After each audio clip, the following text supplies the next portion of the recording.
तक सपोर्ट करती रहेगी, नहीं थी कुछ कर दिया। ऐसे इंसान के लिए मतलब बहुत गलत इंसान चुना था, पर फिर भी एंड तक सपोर्ट करती रहेगी, नहीं। Hey guys, welcome back to my channel. कैसे हैं आप सब? बात करते हैं पम्मी प्रेरणा के बारे में। लेटेस्ट जो पम्मी के व्लॉग आते रहते हैं, पम्मी जो है कुछ ना कुछ इसकी नई नई बातें बताता ही रहता है। पम्मी ने रिसेंटली ये बताया था कि जो ये इसने ये पुनीत वो सॉरी पुनीत का नाम ले रही हूँ मैं, त्यागी जी जो हैं इनके नए लवर जो हैं, जिनका अफेयर इनके साथ में 1 साल के करीब हो चुका है। और त्यागी जी से प्रेम मोहब्बत की बातें तब से चल रही थी, तब से जो है पम्मी के साथ में ये हादसा हुआ था। हादसा होने का रीज़न भी सिर्फ़ और सिर्फ यही थी क्योंकि इन माँ-बेटियों ने बदतमीज़ी की थी उन लड़कों के साथ में। भले ही अगर उन्होंने सामने से कुछ बोला था तो ये चुपचाप भी निकल सकती थी। इन्होंने जो है अच्छे से बदतमीज़ी की थी, फिर इन्होंने पम्मी को बुलाया था और जो भी हुआ पम्मी ने झेला, पम्मी के साथ में हुई। और उसके बाद में इन लोगों ने जो है शर्म नहीं आई इनको। और मतलब कुछ दिन बाद ही पम्मी को पहले हॉस्पिटल से जब डिस्चार्ज हुआ, जब अपने घर ले गई, उसके बाद फिर जो है वही ड्रामे शुरू हो गए इसके। फिर कुछ दिन बाद पम्मी अपने घर आ ही गया था। तो इसका जो है अफेयर की जो चर्चाएँ हैं वो 1 साल से चली हुई थी, बट पम्मी ने ये डिस्क्लोज़ नहीं किया था। वो ये सोच रहा था कि किसी तरह सब कुछ ठीक हो जाए, अपनी बेटी के लिए सब कुछ ठीक हो जाए। वो इससे मिलता भी था ताकि ये समझ जाए, रिश्ते सही हो जाएँ। ये इन चीज़ों में कुछ नहीं रखा क्योंकि इसने एक बार डिवोर्स वगैरह लेने के लिए पहले भी सोचा था, बट इसने फिर जो है इस चीज़ को छोड़ के फिर ये अपने घर चली गई थी, यानी अपनी ससुराल चली गई थी। बट अब की बार इसने जो है तमाशे पूरी तरह से पूरी दुनिया के सामने आ चुके हैं। बट आँखों में शर्म देख लीजिए इस औरत की, ज़रा-सी शर्म नहीं है। इतनी बेलिहाज़ औरत है कि अपना वही जो इनका ड्रामा चलता है इवेंट वगैरह का, और इवेंट भी यार कितने गंदे लेवल के इवेंट में ये लोग जाते हैं, कितना गंद मचाते हैं। और अच्छे-अच्छे यूट्यूबर आपको कहीं नहीं मिलेंगे। और उस इवेंट में आपको जो अब मतलब पहले जाते थे सब लोग, बट अब कुछ लोगों ने जाना बंद कर दिया क्योंकि यार इवेंट में क्या होता है, गंद ज़्यादा होता है। गंदे से डांस करना, और मतलब ये लोग सिर्फ नाचने और खाना खाने जाते हैं, मुझे तो ऐसा लगता है।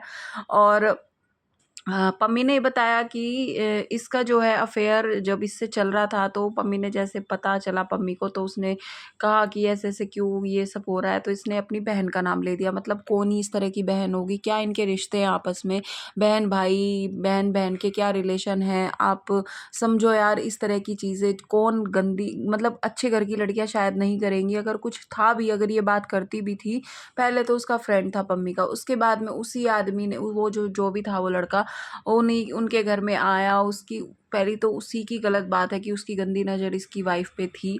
और इसकी वाइफ़ भी पहले भाई भाई भैया भैया बोलती थी, भैया के बाद वो सैया कब में वो बन गया पता ही नहीं चला। और पम्मी हस्बैंड वाइफ़ को अपने आपसी रिश्ते के बारे में सब कुछ पता रहता है। ये तो सब चीज़ गलत है कि भाई नहीं ये नहीं वो नहीं, अब इसमें तुम सफाई पेश करते रहो कि मेरी बहन ने चैटिंग मेरे फ़ोन से की थी। 24 घंटे तो तुम्हारे फ़ोन तुम्हारे हाथों में रहते हैं, तुम्हारी बहन ने चैटिंग तुम्हारे फ़ोन से की थी। अपनी साथ-साथ अपनी बहन को भी बदनाम कर दिया। मतलब अपने आप तो इसने कसर छोड़ी ही नहीं, अपने आप तो इसने सारी हदें पार कर दी। ज़रा-सी बच्ची की माँ होते हुए इसको बेलियाज़ को ज़रा-सी शर्म नहीं आई कि ये सब चीज़ ना करे। और क्या तू समाज में, क्या तू मतलब एक इन्फ्लुएंसर बोलती है अपने आप को, और क्या इन्फ्लुएंस करते हैं ये लोग, घटिया-घटिया लोग इस तरह के। अगर आप लोग इनको बढ़ावा दोगे तो ये बढ़ते ही चले जाएँगे। अभी भी कुछ अंधभक्त इस तरह के हैं कि जो मतलब उसको इतना सपोर्ट करते हैं, इतना सपोर्ट करते हैं, दीदू, दीदू, दीदू, मतलब हद है यार। अव्वल लेवल की हद है। सारा कुछ इस आदमी ने खोल के रख दिया। और क्या ये आप लोगों को सामने सारी वीडियो दिखा दे, तभी आप लोगों को समझ में आएगा। मतलब इतना भी अंधभक्त होने का क्या ही फ़ायदा।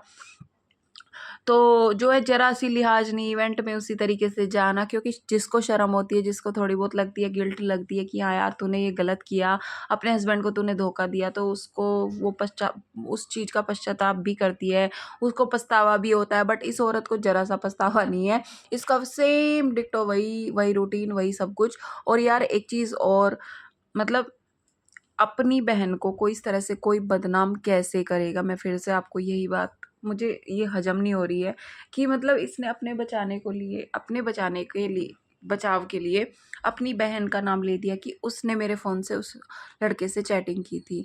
तो इनका ख़ानदान आप समझ ही सकते हो कितना समझदार और कितना इंटेलिजेंट ख़ानदान है। इसकी माँ जो है, इसकी माँ कभी इसको नहीं रोकती कहीं जाने से, इसको सिर्फ़ पम्मी से प्रॉब्लम थी, क्योंकि पम्मी के खिलाफ़ इन्होंने पहले भी जो है केस कर दिया था और ये सब कुछ इनका धंधा पहले से चला आ रहा है। आप लोगों को पता होगा कि जब पम्मी के साथ में ये हादसा हुआ तो सामने वाले लोगों ने एक वीडियो में आके बोला था, जब उनका मीडिया पे कोई इंटरव्यू वगैरह लेने गए थे कुछ लोग, तो सॉरी, उन्होंने बोला था कि इसकी माँ का तो धंधा है, वो 50-50 हज़ार रुपये लेके केस करती है और फिर केस वापस ले लेती है और फिर फैसला कर लेती है। तो इनका तो ये धंधा बन चुका है और जिसको ये चीज़ इन चीज़ों की आदत हो जाती है ना, वो फिर अपनी आदत से मजबूर हो जाता है। भाई ये पहले से ये अपनी लड़कियों के नाम पे पैसे खाती आई है और खुद भी ये औरत ऐसी ही है।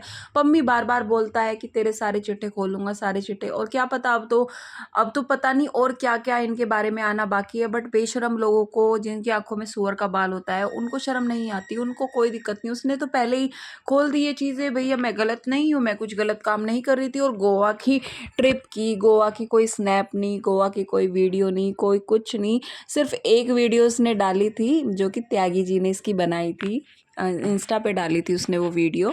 तो खूब इंजॉय किया बेचारी को, बट पम्मी ने उसका इंजॉयमेंट खो दिया अगले ही दिन, क्योंकि पम्मी को सब चीज़ों का पता चल गया था, सब चीज़ उसके सामने, फ़ोटो वीडियो सब कुछ आ गया था। तो इतना ज़्यादा गंदा करने के बाद भी ये खुली सांड की तरह अपना वही इवेंट और वही व्लॉगिंग और वही सब कुछ, वही वीडियो में नाचना कूदना और वही सब चल रहा है। क्योंकि जिसको लगता है कि हाँ तूने गिल्ट किया है तो उसको लगता है, बट ऐसे लोगों को नहीं लगता, क्योंकि समाज में ऐसे लोगों की ज़्यादा इज्जत होने वाली, मतलब ऐसा लगता है कि हाँ लोग बाग ज़्यादा